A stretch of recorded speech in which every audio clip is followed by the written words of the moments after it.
Hola, ¿qué tal a todos? Tengan muy buenas tardes. Les damos la bienvenida a un nuevo capítulo de Conexión Global, temporada 2024. El día de hoy tenemos un invitado de primer nivel, Alberto Mayol, quien es sociólogo, escritor y académico, que esperemos que prontamente se pueda conectar con nosotros a través de esta plataforma. Eh, bueno, Alberto lleva mucho tiempo investigando distintas temáticas, no solamente chilenas, sino que también a nivel internacional. Y es justamente el tema que nos convoca el día de hoy, que es básicamente analizar ciertos, eh, cuáles son los desafíos que Chile tiene que enfrentar prontamente en un contexto global altamente complejo. Así que estamos en proceso de conexión y lo tenemos en línea. Hola Alberto, ¿cómo estás? ¿Me escuchas bien? ¿Qué tal, Felipe? Sí, te escucho bien, sin ningún problema. ¿Tú qué tal? Muy bien, muy bien. Muchas gracias por estar acá presente con nosotros en este live de día viernes, en un horario un poco extraño. No sé qué hora es allá en España. Son las 11 de la noche acá, sí. Ah, ya. No, tenemos harta diferencia. Acá nosotros en Sí, Ohio tenemos el mismo uso horario que en Santiago, así que claro. estamos al mismo horario de las 5 de la tarde, con bastante diferencia. En Chile creo que hay unos fríos bastante extremos acá. Tenemos unos calores del 33 grados con humedad del 80%, cosa que me extraña considerando que estamos más cerca de Canadá que de Miami, pero cosas extrañas del, eh, del clima y del cambio climático. Oye, Alberto, muchas gracias por tu tiempo. Y en realidad la invitación que yo te quería hacer era principalmente a conversar sobre desafíos internacionales, porque se habla bastante de este rol que va a cumplir Chile prontamente en los próximos años como un gran proveedor estratégico de varios servicios, tanto Mm. tecnológicos como energéticos. Pero yo creo que se ha perdido un poco la perspectiva en el contexto internacional en el cual nosotros nos estamos moviendo, y en realidad también una genuina preocupación de por qué la clase política chilena no lo está viendo desde esa perspectiva. Entonces, lo que te quiero plantear es, mira, considerando que hace ya varios años Estados Unidos, China, Rusia e Irán se encuentran en un proceso de conflicto bien importante. Estados Unidos ha estado impulsando una serie de reformas y de leyes justamente para poder mover sus cadenas de suministros y mover sus proveedores de materias primas y de elementos claves para el desarrollo tecnológico y militar, como los semiconductores, Mm. desde Asia, particularmente extraer estas cadenas de suministro desde China y empezar a instalarlas en aliados estratégicos, como por ejemplo Australia o como por ejemplo Canadá, que han tomado decisiones también geopolíticas. O sea, sin ir más lejos, el año 2023 los canadienses literalmente expulsaron a los capitales chinos de toda su industria minera, incluyendo la industria del litio y la industria del oro y del cobre. Mm. Y los australianos también iniciaron una serie de discusiones legislativas para poner una especie como de cerco sanitario, como se podría decir, a las inversiones chinas en infraestructura pública. Entonces, hay un conflicto bien interesante y nosotros en Chile creo que no lo estamos viendo. O sea, solamente para poner un ejemplo y te dejo la palabra, a principios del año pasado nosotros nos quedamos con esta curiosidad que el presidente Boris se juntó con el presidente Biden, y la gran noticia en Chile fue que el presidente Boris fue sin corbata. Y no se profundizó más que esa reunión no fue específicamente para juntarse con Biden, sino que fue para el lanzamiento de esta nueva Alianza para la Prosperidad Económica en América, que Mm. es una línea estratégica para poder desarrollar una línea de suministro de países de América Latina hacia Estados Unidos. Y de eso prácticamente en Chile no se habló en los medios de comunicación y tampoco se tocó por la clase política en general. Entonces, tenemos a los chinos ingresando con mucho dinero estratégico, sectores estratégicos en América Latina, al igual que los rusos, al igual que los iraníes, y parece que nosotros no nos estamos dando cuenta que todo este contexto nos va a obligar en algún momento a tomar una decisión. ¿Qué opinas tú al respecto? Sí, a ver, yo creo que Chile tuvo una tesis muy simplista respecto a las relaciones exteriores. Esa tesis se resumía muy bien, estoy hablando de cosas que salieron explícitamente incluso en prensa, en la tesis del buen alumno. O sea, Chile iba a ser un buen alumno, era un buen alumno, era el mejor alumno del barrio, y como el mejor alumno del barrio, entonces tenía derecho a ser ayudante, claro. ¿ya?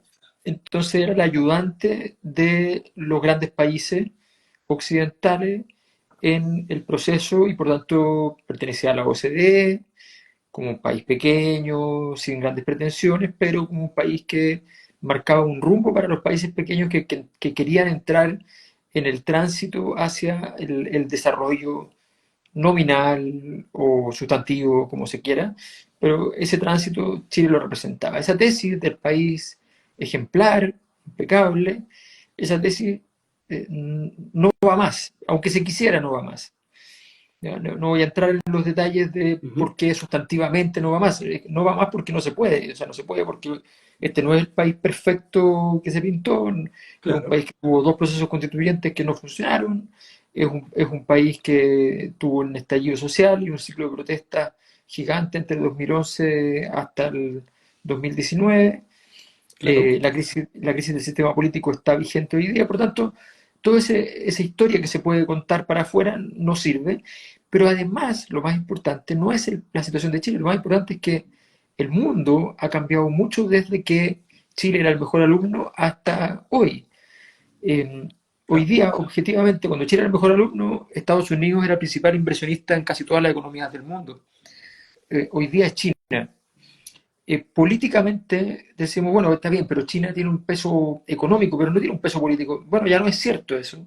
Claro. En muy poco rato China pasó a tener control total de África, eh, desde el punto de vista de las relaciones políticas, me refiero.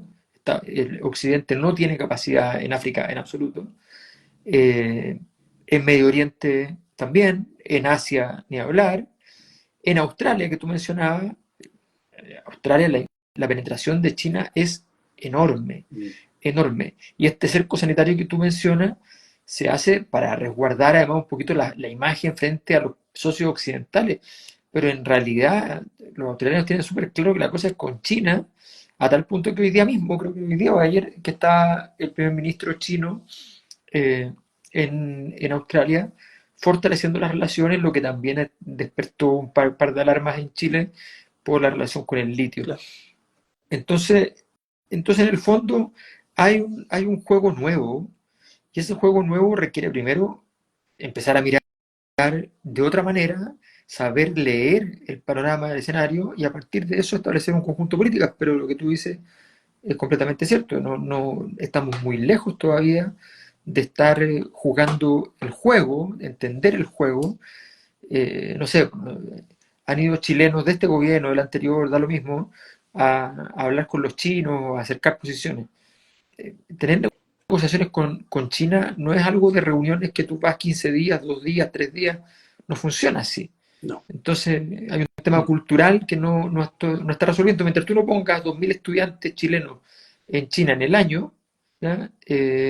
¿Qué es lo que pasa? Los becados que llegan a Estados Unidos son 2.000, bueno, pon 2.000 en China, porque si no, no vas a tener capacidad de entender lo que pasa ahí, ni vas a tener relaciones, ni vas a tener un estudiante que egresado haciendo un doctorado, que resulta que tiene al profesor, que es amigo del ministro. Esas cosas funcionan son muy importantes. Entonces, no, Chile está trabajando eso con debilidad todavía. no, definitivamente. ¿Tú crees que la estrategia de penetración china a través de distintos tipos de canales de inversión, sobre todo, por ejemplo, todas las empresas estatales que se han estado posicionando en el famoso triángulo del litio a través de Bolivia, a través del norte de Argentina, y con la lógica de poder sacar todos esos minerales a través del puerto de Chancay, que es básicamente de capitales chinos también, Mm. estaría entrando un poco en conflicto con la estrategia rusa en la región? Me refiero principalmente porque los rusos en estos momentos están impulsando acuerdos militares, o sea, el más importante que actualmente tienen es con Bolivia y tuvieron durante mucho tiempo uno importante con Ecuador. Y los rusos han intentado también instalarse en América Latina a través de distintas plataformas, no solamente militares y económicas, sino que también culturales, han estado trabajando a través de distintos canales, sobre todo los canales venezolanos, para Mm. intentar trabajar un discurso común en esta zona del mundo, pero pareciera que están un poco compitiendo como en los mismos sectores con los chinos. ¿Qué piensas tú al respecto? Yo tengo la impresión de que, o sea, a ver, eh, Yo no creo que Rusia vaya a jugar ni una sola carta eh, contra China. Puede aparecer en algún momento en una situación donde parecen arribar a los mismos sectores, pero las señales políticas que hay, a mi juicio, son muy claras. Cuando comienza la guerra en Ucrania, 20 días antes se firma un acuerdo, un protocolo de acuerdo muy inusual entre Rusia y China. Y, y el protocolo decía cosas rarísimas, decía que esta es una alianza ilimitada. Bueno, Ya. esas cosas, o sea, ¿Eh?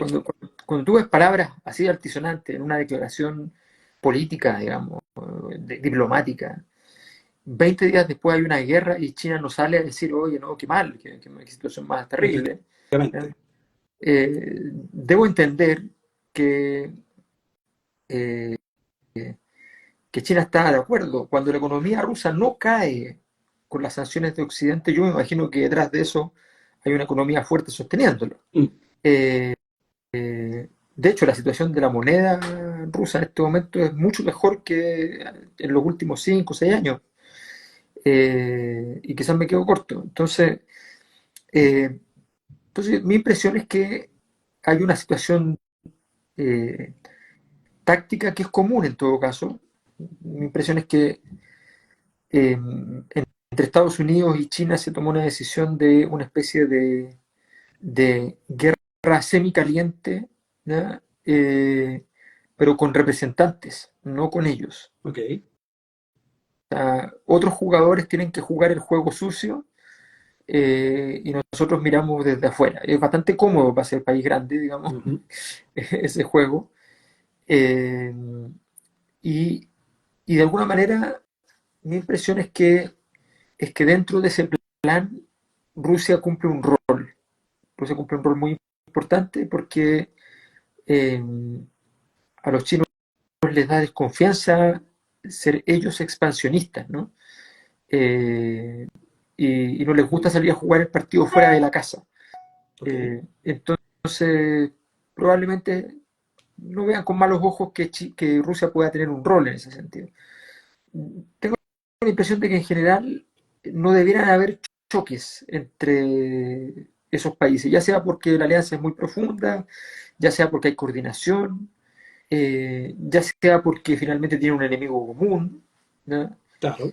Eh, Ahora, el enemigo que es Estados Unidos me hace recordar un cuento de Borges sobre el Minotauro, la casa de Asterión, donde termina diciendo, no me creerás Ariadna, dice Teseo, no me creerás Ariadna, pero el Minotauro ni siquiera se defendió.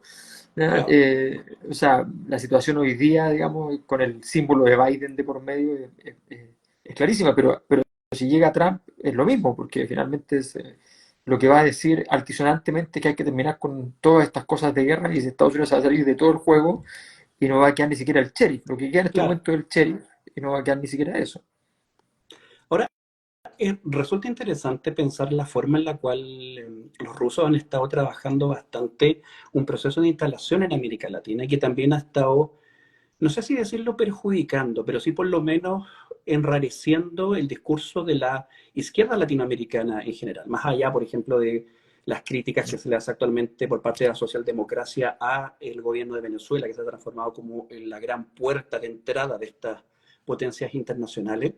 Es curioso, por ejemplo, lo que pasa en Bolivia, en donde actualmente Rusia es el principal acreedor económico de los bolivianos. El presidente Arce se ve prácticamente en la obligación de apoyar a Rusia en su proceso de desnazificación dentro de su proceso de la guerra con Ucrania. Tenemos empresas rusas en la parte de la Amazonía que se institucionalizaron como cooperativas y que por lo tanto están extrayendo a través de sistemas de lavaderos de oro que son altamente contaminantes y casi sin pagar impuestos. Entonces se ve muy mermada la institucionalidad de ciertos países por justamente esta clase de trabajos estratégicos. Entonces llama mucho la atención, sobre todo en lo que se pierde de la internacionalización de los proyectos de izquierda, o sea, todo lo que pasó después del 2006 en adelante, con toda esta avanzada del paint que se dio en su momento y que ahora pareciera que van navegando sin rumbo, pero como un efecto colateral de esta estrategia mundial que tienen tanto chinos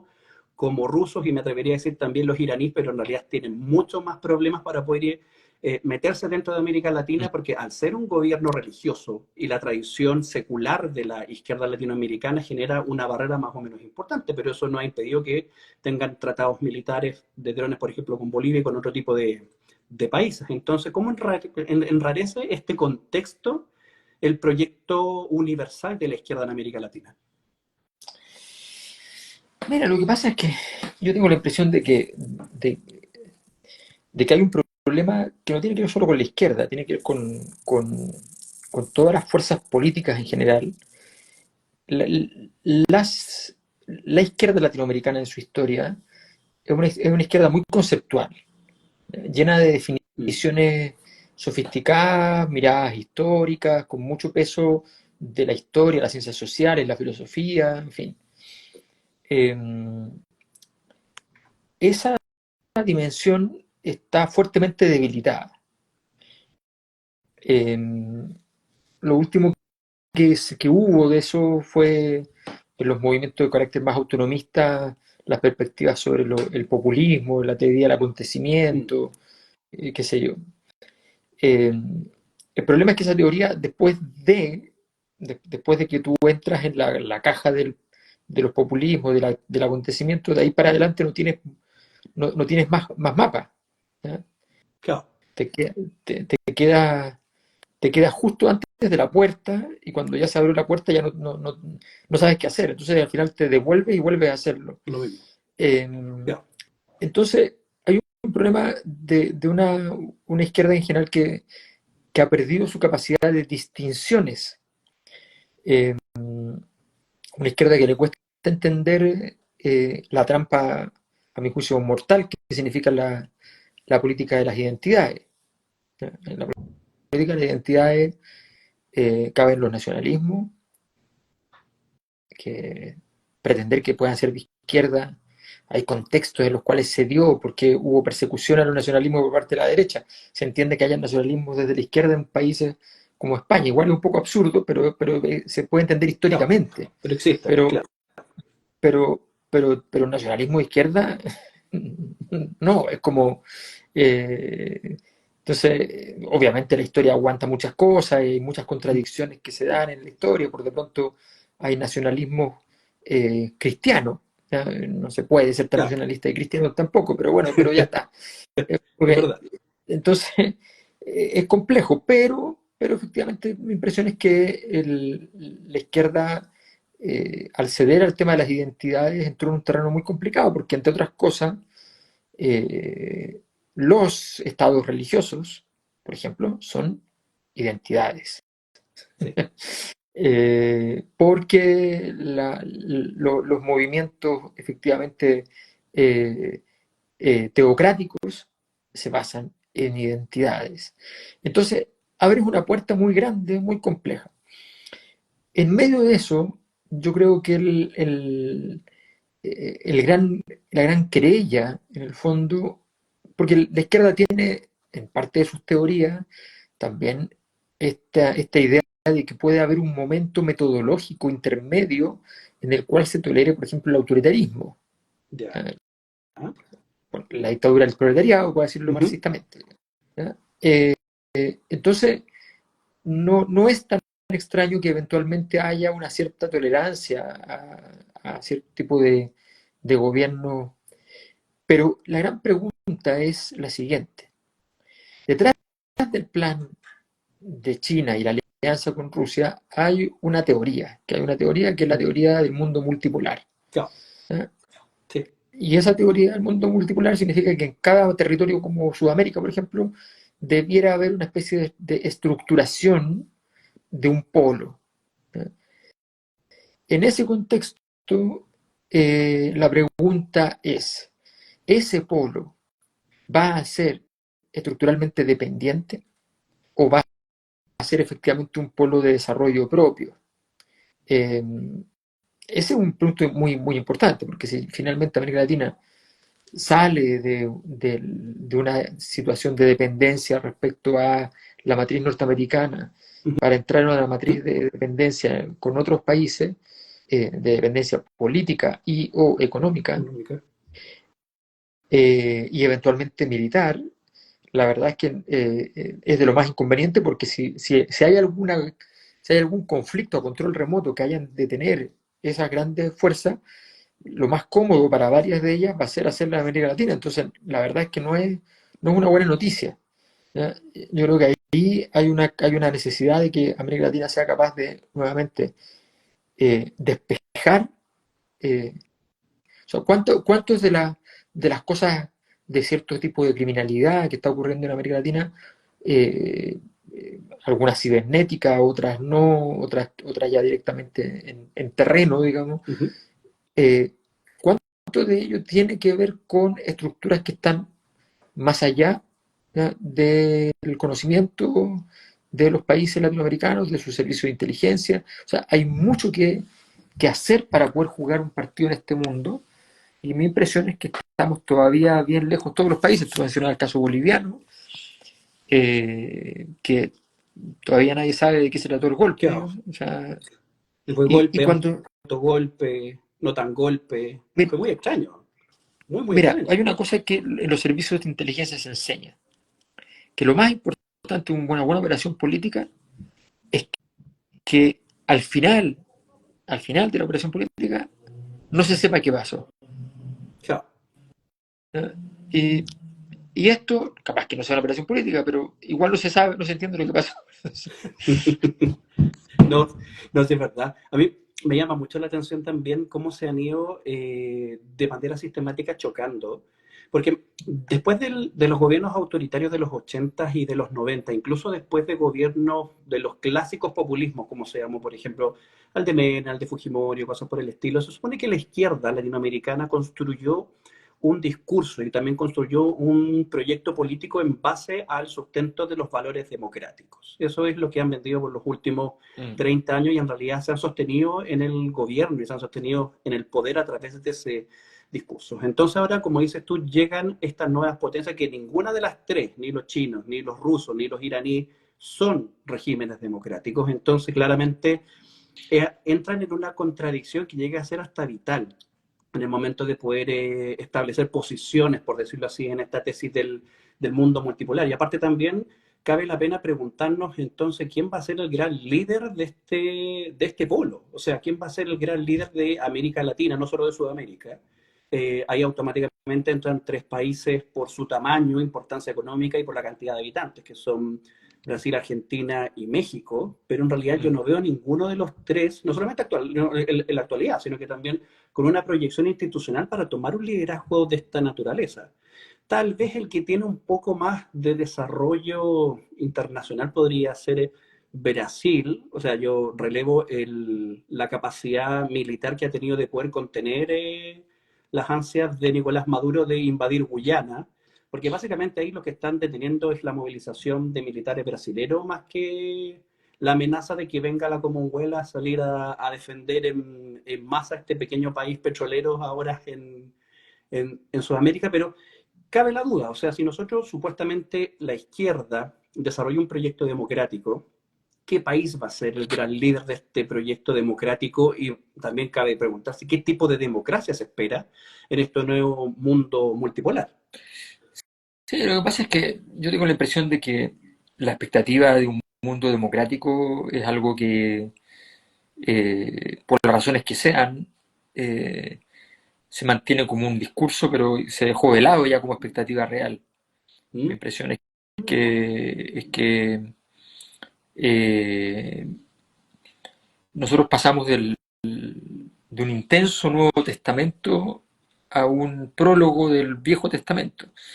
Estamos en el Antiguo Testamento en este instante, estamos en la guerra, en el miedo, estamos en una forma de política bastante distinta a lo que eran las ideas de, ya sea por derecha, las oleadas de democratización, Ujú.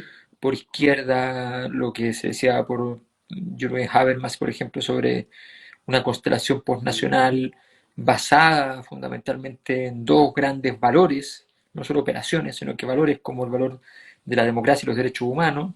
Claro.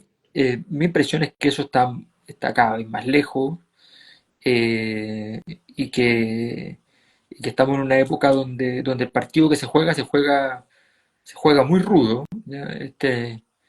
Esto es como volver al fútbol de los 80, una cosa así, ¿ya?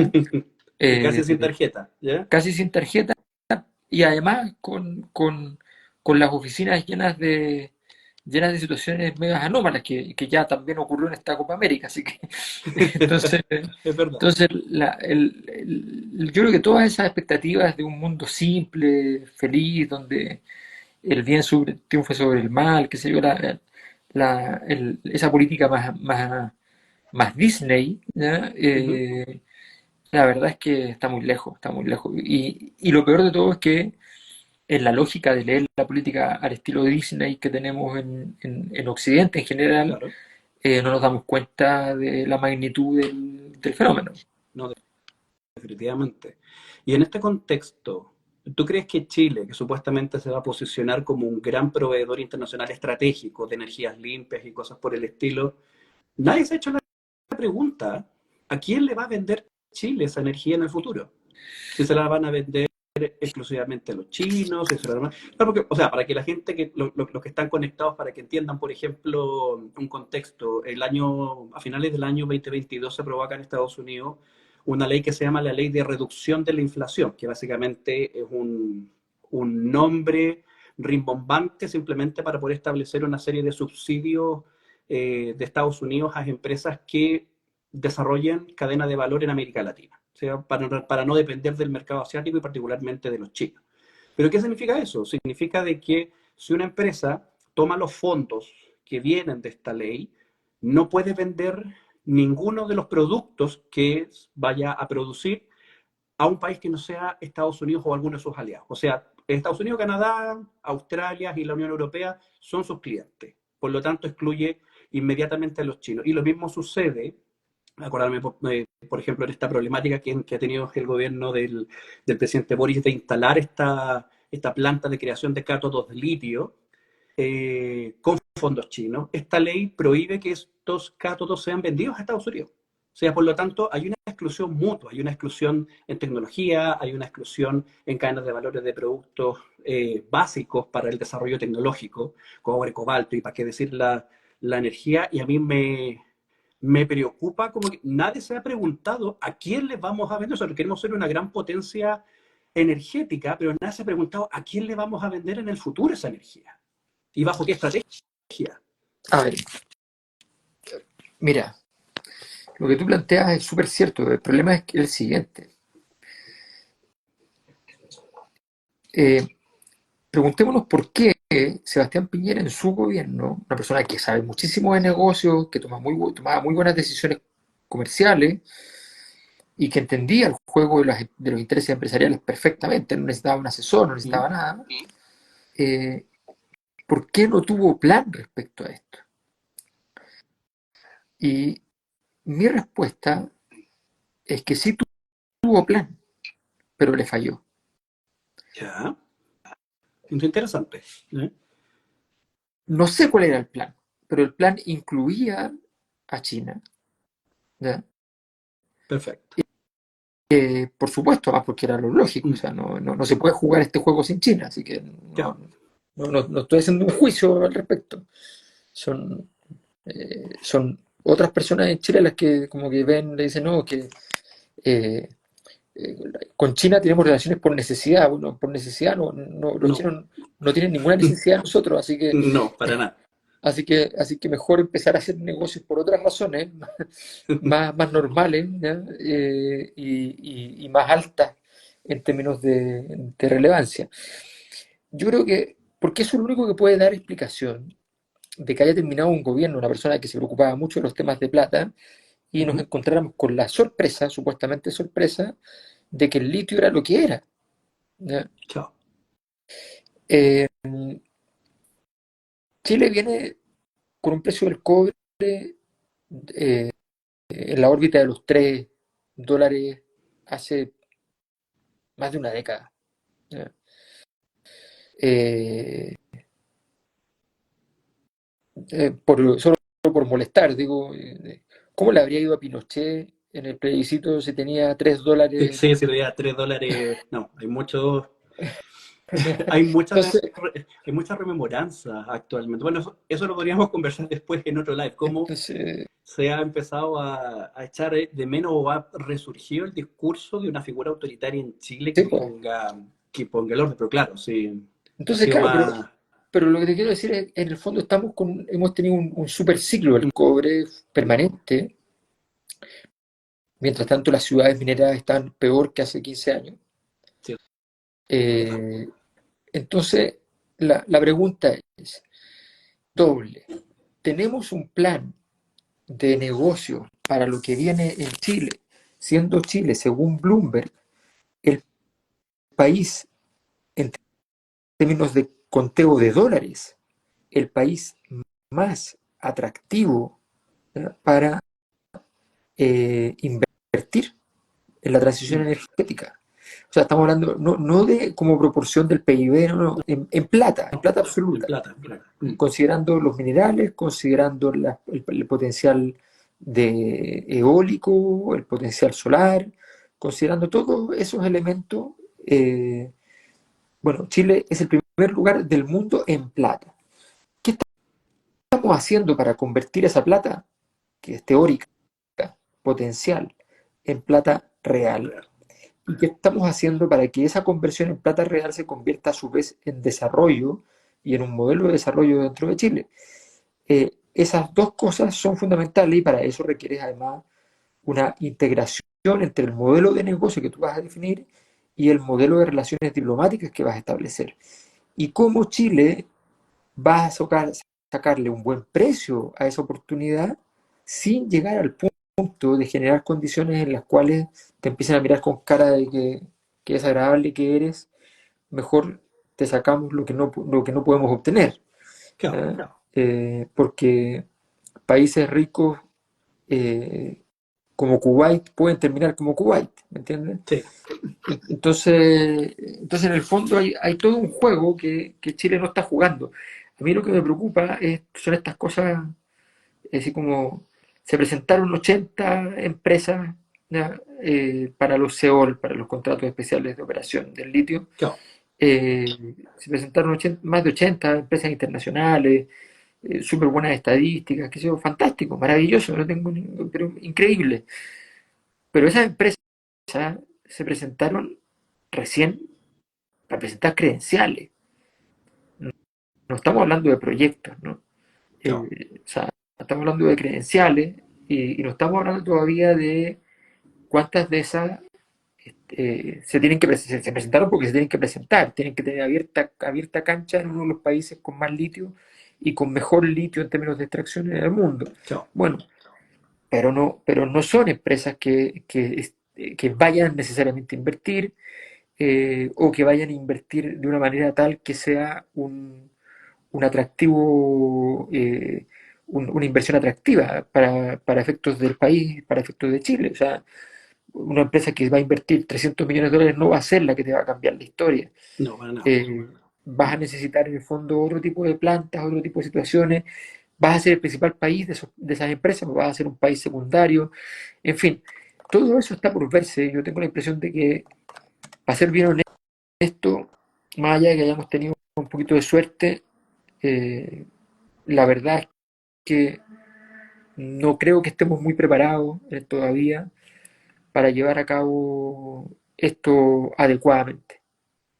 Pero entonces ahí es donde surge la duda, y en realidad más que la duda es una preocupación, o sea, si no estamos preparados, ¿cuándo vamos a estar preparados? Y en realidad esto es un juego que se está jugando hace muchos años ya que sabemos y que hemos sido testigos de cómo Estados Unidos y China se banean mutuamente en términos tecnológicos, en donde existe una carrera tecnológica para una guerra potencial cibernética del 3.0, donde se habla de ciberataque, donde se habla de ciberseguridad, donde se está tratando de generar una transición. Por ejemplo, acá en Estados Unidos se habla mucho ahora del tema de la transición energética y los principales inversores del proceso de transición energética son empresas petroleras, porque saben que tienen que diversificar para poder adaptarse a los nuevos tiempos.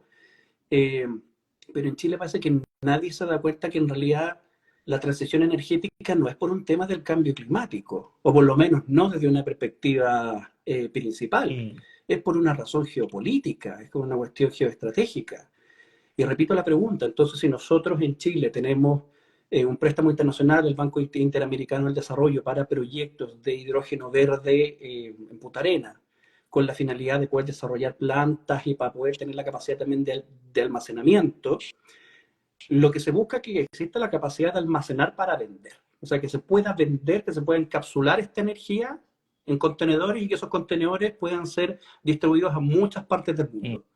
Entonces, si nosotros no hemos tomado la decisión, porque a mí me da la impresión que Chile es como una especie de niño índigo, donde le van entregando distintas herramientas y el mundo ve qué es lo que puede hacer con estas herramientas, se sabe el potencial, pero no se sabe por qué se está haciendo lo que se está haciendo. O sea, se sabe que hay que comerciar a nivel internacional, pero no se sabe el por qué y principalmente de qué manera se puede jugar. O sea, tú hace algún tiempo atrás en una entrevista dijiste que este gobierno tiene un problema gigantesco porque generó una molestia sistemática con Pekín y Mm. una molestia sistemática con Washington. O sea, este gobierno está peleado con las dos grandes potencias, hay que tener talento para estar peleado con las dos grandes potencias cuando justamente no hay que estar peleado con ninguna de las dos.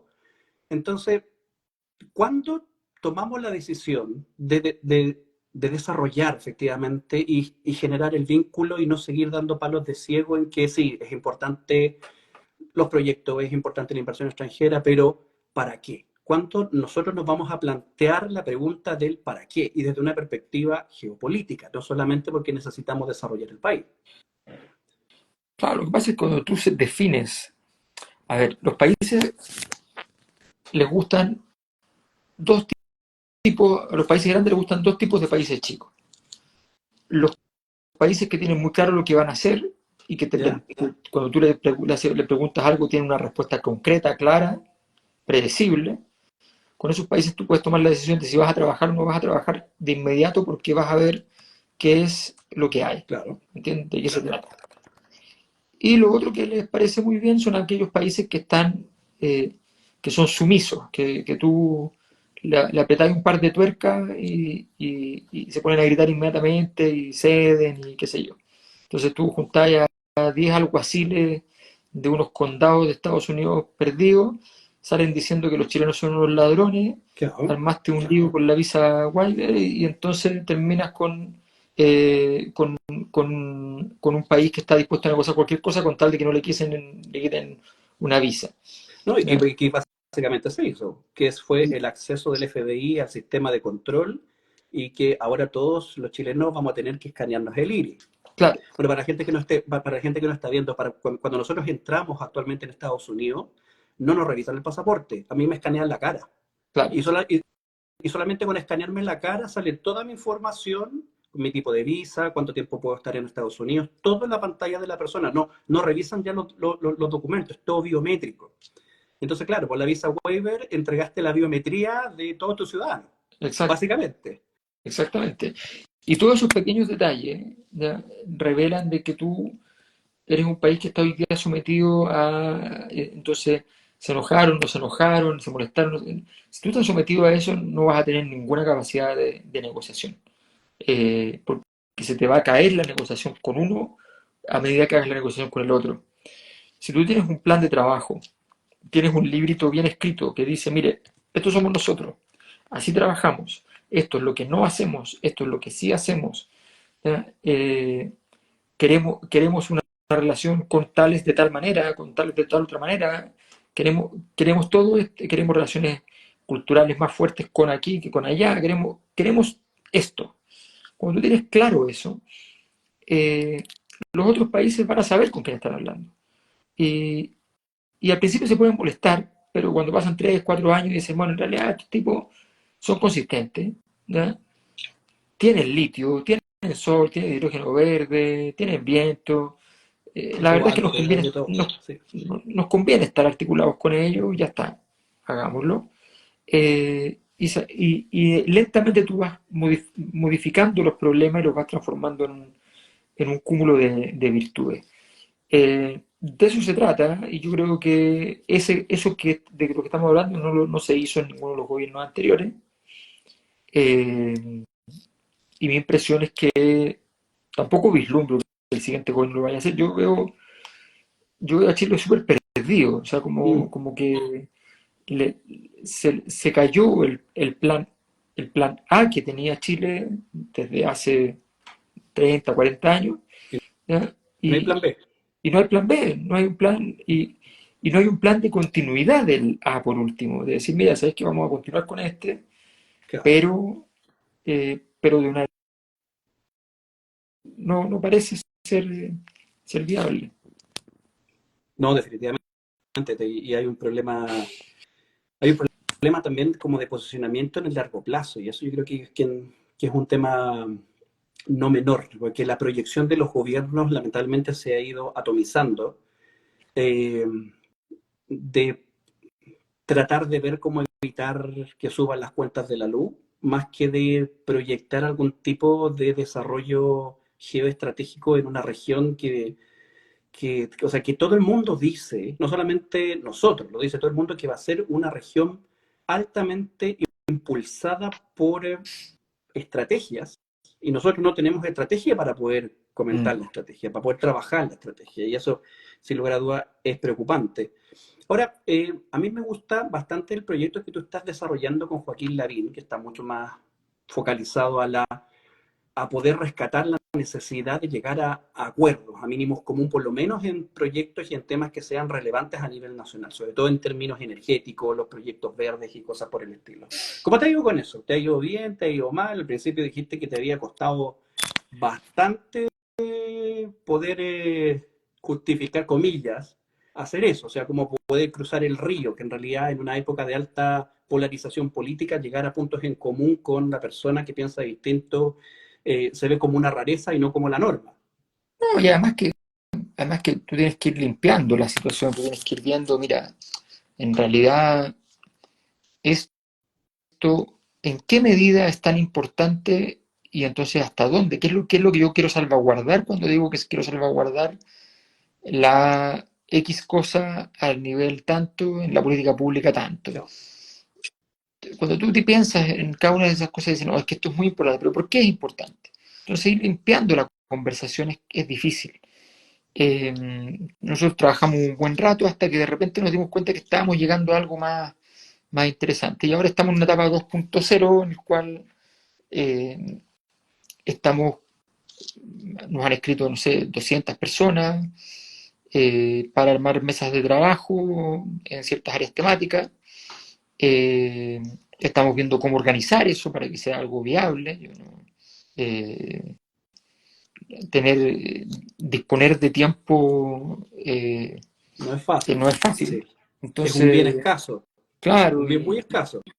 puf, puf. Entonces la verdad es que para mí ha sido bien complejo en ese sentido de poder organizarse con esto, porque además en, en las áreas en que nosotros nos movemos son áreas donde la cantidad de trabajo no remunerado que Mm, existe es muy elevada. O sea, como este live, por ejemplo. eh, Todos como los este live, invitados vienen acá en pero realidad por el amor a discutir y tratar de desarrollar conocimiento. claro, y porque además te llegan un montón de antecedentes de cosas, tú mismo además uno tiene que estar permanentemente estudiando.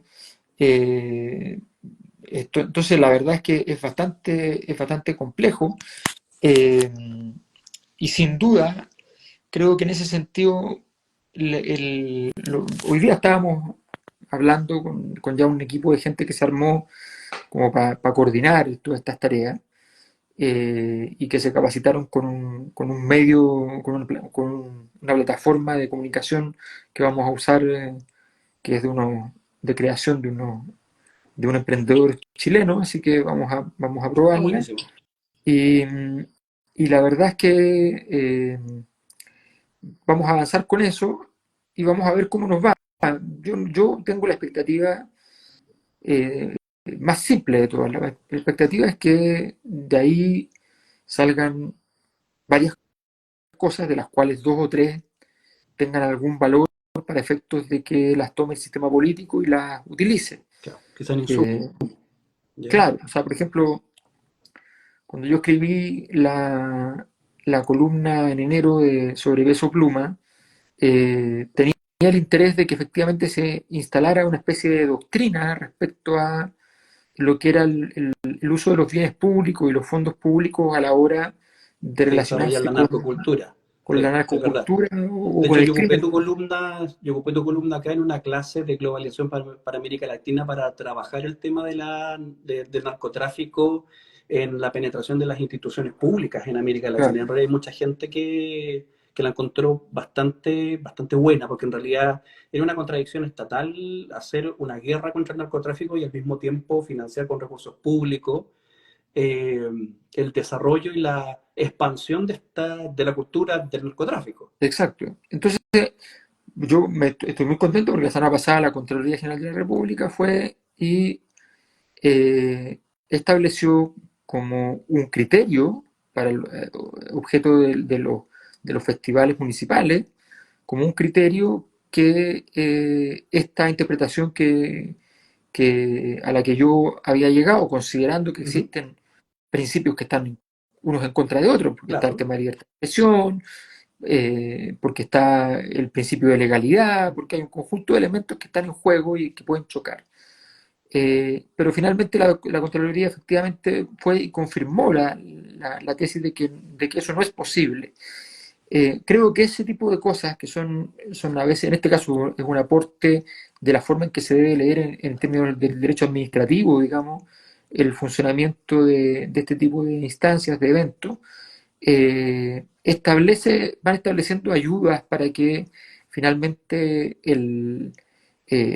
y también lo hicimos con Joaquín en su momento, el año pasado nos tocó señalar un absurdo que ocurría con un liceo emblemático en Payaco y resulta que el liceo estaba formando, uno de los pocos en Chile que estaba formando expertos especialistas en energía eólica y en energía solar, y resulta que les habían denegado por parte del ministerio la mención en energías renovables, ¿ya?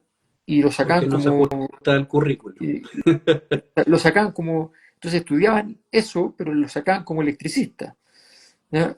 Y entonces, bueno, y finalmente eso no solo se resolvió, sino que además se convirtió a ese liceo en un liceo bicentenario. Entonces, la verdad es que yo creo que este tipo de acciones activan ciertas dimensiones, ciertos ámbitos, y creo que eso siempre es valioso y esa es la idea de lo que estamos avanzando. Esperamos de aquí a 6 meses, una cosa así, tener cosas que mostrar. Esa es la idea. No, fundamentalmente porque ustedes han podido demostrar que se puede generar valor público desde la academia, que durante mucho tiempo se pensó que la academia y que la implementación propia de lo que se desarrollaba dentro de la academia quedaba solamente en términos teóricos. Mm. De hecho, bueno, yo soy administrador público de profesión y uno de los principales choques culturales que tuve cuando llegué acá en Estados Unidos era que todo lo que a mí me enseñan acá para la implementación de políticas públicas se utiliza. No hay nada que quede solamente en la teoría. Son todos modelos instrumentos analíticos que se están implementando en los municipios, que se están implementando a nivel estatal, que se están implementando en los gobiernos federales. Tú tienes acá profesores que escriben sobre teorías y que después tienen que ir a implementar las teorías como parte de sus proyectos de investigación a organismos públicos. Entonces, no existe tal brecha. Acá las universidades tienen ese rol, los académicos tienen ese rol, eh, pero en Chile todavía estamos peleados con la parte práctica y la parte académica, y los políticos también lo recuerdan de manera bien constante. O sea, de hecho, Pero, nosotros hacemos políticas, ustedes son académicos, como que casi son como mundos paralelos, y en realidad la idea es crear valor a través de las ideas, y nosotros pensamos y desarrollamos justamente para poder generar propuestas que sean positivas para el país en general. Entonces ahí también lo que tú haces con Joaquín genera mucho para poder desarrollar ese valor público.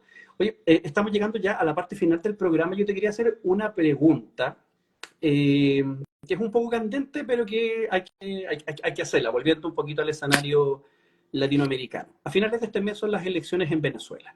Estas famosas elecciones que en realidad tienen muy complicado no solamente al gobierno de Nicolás Maduro, sino que tienen complicado, yo me atrevería a decir, al sistema político latinoamericano en general. La primera pregunta, ¿qué crees tú que va a pasar con estas elecciones? Y segundo, ¿ganara la oposición o se mantuviera en el poder Nicolás Maduro? ¿Podríamos decir que el proyecto del socialismo del siglo XXI fracasó ya definitivamente? Yo tengo la impresión de que la elección está en un tono bien extraño, bien extraño. ¿Por qué? Porque la oposición no ha jugado un partido para poder ganar. O sea, cuando uno ¿Ya? tiene que hacer caer un gobierno que lleva muchísimo tiempo y que ha sobrevivido a situaciones muy difíciles, eh, tu necesidad de ir al choque es muy elevada. Y no ha sido lo que ha hecho. Eh, ¿Tiene confianza entonces la oposición, porque eso podría también significar, de que puede ganar en una especie de oleaje suave pero penetrante, ¿ya? Sin necesidad de ningún choque, sin ningún tsunami? Eh, Chao. ¿Puede ocurrir una cosa así? A mí me parece teóricamente difícil, pero la empiria no necesariamente acompaña a las teorías. O sea que, así que efectivamente, a mí me parecería raro. Se supone, de acuerdo a las encuestas más internacionales, es que esa posibilidad existe. Se supone que hay una votación. Hay mucha gente que no está contestando las encuestas en todo caso, pero de los que contestan, eh, estaría dando un resultado en favor de la oposición. Eh, Ahora, respecto al socialismo del siglo XXI, yo tengo la impresión de que el, o sea, habría que preguntarse qué es lo que no ha fracasado. mm, Me refiero en toda América, incluido Estados Unidos, Canadá, o sea, qué es lo que no ha fracasado. Eh, Porque si bien la disputa de hace 20 años más o menos era como el polo donde Venezuela era el principal, ¿ya? El ALBA versus el ALCA, ¿Mm? ¿ya? La verdad es que ninguno de los dos polos tiene mucha importancia hoy día. Los niveles de confusión son brutales en todas partes. O Chao. sea, cuando yo veo que Donald Trump invita a Bukele a su conferencia, a la conferencia conservadora, ¿ya? Y Bukele se burla del dólar en su alocución y de la importancia del dólar, cualquiera sabe, cualquiera lo sabe, o sea, hasta te puede enterar viendo Instagram, ¿no? Que Bukele tiene una relación con China preferente, Sí, ¿ya? hace rato. Hace rato. Entonces tú ves que Donald Trump como que no se ha enterado, dice, este tipo es medio conservador, lo invita. Entonces tú dices, aquí hay un fracaso generalizado. Sin duda el proyecto venezolano eh, se cayó. O sea, el proyecto venezolano era un proyecto geopolítico y esa capacidad geopolítica la perdió. Por tanto, el proyecto fracasó efectivamente. El proyecto argentino del kirchnerismo también, ¿ya? Que es un proyecto distinto al proyecto del peronismo. Eh, Chao. de hecho, es un proyecto de un peronismo de izquierda, que no es una cosa que es no es la historia del peronismo esa. Eh, y ahora tienes el proyecto de Milei, que a mi juicio también está condenado al mismo fracaso. Eh, Bolsonaro no tuvo ninguna modificación relevante en la posición geopolítica de Brasil. Bolsonaro no llegó a decir adiós China, venga a Estados Unidos, ni nada por el estilo. Chao. No, Bolsonaro No. administró lo que había, ¿ya? Eh, Y Lula hace fue lo un poco, mismo. Lula tampoco se aleja de la no, esfera estadounidense y, y de la, y de la y China tampoco. o sea, tiene una relación que es más preferente con China, porque tienen el tema de los BRICS, pero que mantiene una relación cuidada, ¿ya? Madura, por decirlo decirlo así, con Estados Unidos. Entonces, si tú miras, yo lo que veo es muchísimos países que han tenido de repente una racha buena, 5 o 10 años, eh, pero con mucha inestabilidad, con muchos problemas. Mm. Entonces, la verdad es que veo un fracaso más generalizado, pero insisto, nosotros estamos en una época, esto es una época dura y tiene que ver con todo el mundo. O sea, eh, si, lo, si uno lee así como con cierta prolijidad los documentos que emanan de los congresos del Partido Comunista Chino, básicamente la tesis de ello es el Imperio Romano sigue vivo desde el 500 antes Básicamente. de Cristo hasta ahora, eh, y hoy está en decadencia y ha sido dominante desde entonces, 2500 años atrás, hasta ahora, y va a dejar de ser dominante en los próximos años, y esperamos nosotros ser el imperio reemplazante, imperio, digamos, imperio Sí, histórico, definitivamente. gran cantidad de años, y esperamos ser nosotros los receptores de esa posta. Eh, Eso es lo Dicho sea que... de paso, perdón que te interrumpa, dicho sea de paso, aquí hay una confusión gigantesca también, no solamente en Chile, en América Latina. Hay mucha gente que piensa que los chinos no son comunistas. Y los chinos son Somos comunistas. comunistas, pero en todo el sentido de la implementación práctica del comunismo. La diferencia está en que ellos viven un proceso que es mucho más largo y arraigado al tiempo, y actualmente están tratando de vivir la contradicción del capitalismo, que es el paso previo a la dictadura del Sí, proletariado y cosas por el estilo. Pero los chinos son comunistas, y son comunistas de libros, teóricos. Me parece que la sí. gente todavía piensa que porque venden y comercian a través de las reglas del libre mercado dejaron de ser comunistas hace tiempo atrás, y eso es un tremendo error. Tremendo error. Tremendo error. China es completamente comunista, y la tesis con la que ellos operan es la tesis original, la tesis teórica de Marx. La Unión Soviética en realidad funcionó con una tesis que no está escrita en Marx, que es una tesis Mm. un poco del Marx político, del Marx entusiasmado por el proceso histórico que le tocó vivir por las crisis francesas del 48, el 71. eh, entonces, todo ese proceso a él lo lleva a pensar en la posibilidad de que se llegue a un salto histórico a mayor velocidad de lo que él tenía proyectado teóricamente. Eh, pero los chinos no, los chinos están leyendo el libro y dicen, Claro, no, esto va a ser lento y nos vamos con calma. claro. Entonces, Y ellos están listos ahí para recibir el testamento en esta posta para poder seguir liderando el mundo, que es a lo que se aspira. por supuesto, Qué bueno. Alberto, ya estamos dentro del horario, no te quiero molestar más porque es muy tarde allá donde tú estás. Bueno, primero que todo te quiero dar las gracias por tu tiempo, muy interesante, muy iluminador de lo que nos afecta a futuro, lo que viene en el contexto mundial y dónde está parado Chile en este contexto mundial, un poco perdido, dicho sea de paso. Así que muchas gracias por esta clase magistral, básicamente. Gracias también a la gente que se conectó, que fueron muchos. Lamentablemente no tuvimos tiempo para poder leer parte de las preguntas porque estaba muy interesante la conversación, pero esperemos poderte tener nuevamente acá en Conexión Global en un futuro, y para poder seguir comentando estos temas y otros más de interés internacional. no, gracias a ti, Felipe, por la invitación y muchísimas gracias por la temática de la conversación. Y solo te quería agregar una cosa respecto a lo que tú dijiste del administrador público. Y tú dijiste una cosa muy importante. Nuestros administradores públicos en Chile, la parte como que más se les enfatiza en el aprendizaje práctico, ¿ya? Es aprender un poco de derecho administrativo, Mm, ¿ya? Y el sí, derecho total. administrativo está pensado fundamentalmente para que no te hagan un sumario, ¿ya? Entonces, Es muy entonces cierto.